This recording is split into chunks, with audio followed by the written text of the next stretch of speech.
Welcome to Tamil Nadu special. இன்றைக்கி வெண்டைக்காய் பொரியல் நம்ம ரொம்பவே சுலபமாக செய்ய போகிறோம்.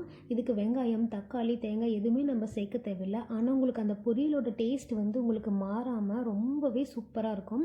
வாங்க எப்படி பண்ணுறதுன்னு பார்க்கலாம்.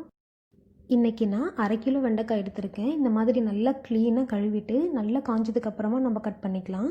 ஈரமாக இருக்கப்பவே நம்ம கட் பண்ணோம்னா நமக்கு அந்த வளவளப்பு போக ரொம்ப லேட் ஆகும். நான் இன்றைக்கி ஒரு காட்டன் டவல் தான் எடுத்திருக்கேன். அந்த டவலில் நம்ம கழுவின வெண்டைக்காயை போட்டு நல்லா தொடச்சி எடுத்துக்கலாம்.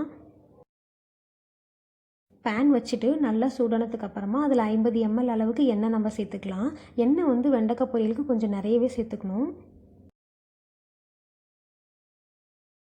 எண்ணெய் நல்லா காஞ்சதுக்கப்புறமா அதில் 1 ஸ்பூன் அளவுக்கு கடுகு, 1/4 ஸ்பூன் அளவுக்கு உளுத்தம்பருப்பும் கடலைப்பருப்பும் சேர்த்து நல்லா பொரிய விட்டுடலாம். கூடவே கறிவேப்பிலை சேர்த்துட்டு நல்லா பொரிஞ்சதுக்கப்புறமா இந்த மாதிரி வெண்டைக்காயை குட்டி குட்டியாக கட் பண்ணி வச்சுருக்கேன் ஆல்ரெடி. ஸோ அதையும் இது கூட சேர்த்துட்டு நல்லா வதக்கி விடுங்க.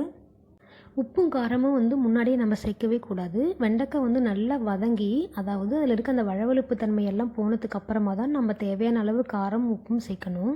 இது ஹைப்ரிட் வெண்டைக்காய், அதனால் உங்களுக்கு நிறைய வழவழப்பாக இருக்குது. நீங்கள் நாட்டு வெண்டைக்காய் யூஸ் பண்ணிங்கன்னா உங்களுக்கு இந்த அளவுக்கு வழவழப்பு இருக்காது. உங்களுக்கு சீக்கிரமாகவே எண்ணெயில் வதங்கிடும்.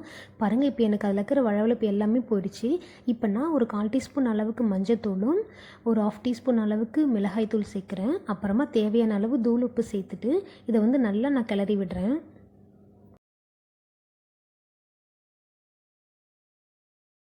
உப்பு காரம் பொறுத்த வரைக்கும் எப்போவுமே வெண்டைக்காய் நல்லா வதங்கினதுக்கு அப்புறமா தான் நம்ம சேர்க்கணும். முன்னாடி சேர்த்தனோம்னா அந்த வழவழுப்பு தன்மை இருந்தது இல்லையா, அது எல்லாம் நல்லா ஒட்டிக்கும், ஈவனாக ஸ்ப்ரெட் ஆகாது.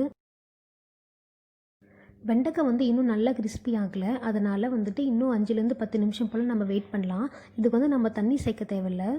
நான் கரெக்டாக 8 நிமிஷம் விட்டேன். பாருங்கள், எனக்கு நல்லாவே எண்ணெயில் வதங்கி ரொம்ப கிறிஸ்பியாக இருக்குது. பார்க்கவே சூப்பராக இருக்குது. நீங்கள் இந்த டைமில் தேங்காய் கூட ஆட் பண்ண வேண்டாம். பட் உங்களுக்கு வேணும்னா நீங்கள் ஆட் பண்ணிக்கலாம். வெங்காயம், தக்காளி, தேங்காய் சேர்க்காத வெண்டைக்காய் பொரியல் ரொம்பவே சூப்பராக தயாராகிடுச்சு. கண்டிப்பாக வீட்டில் ட்ரை பண்ணி பாருங்கள். ரொம்பவே ஈஸி. இது தயிர் சாதம் அப்புறமா சுடு சாதத்துக்கு செம்மையாக இருக்கும்.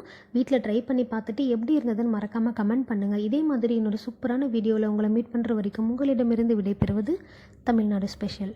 பாய்.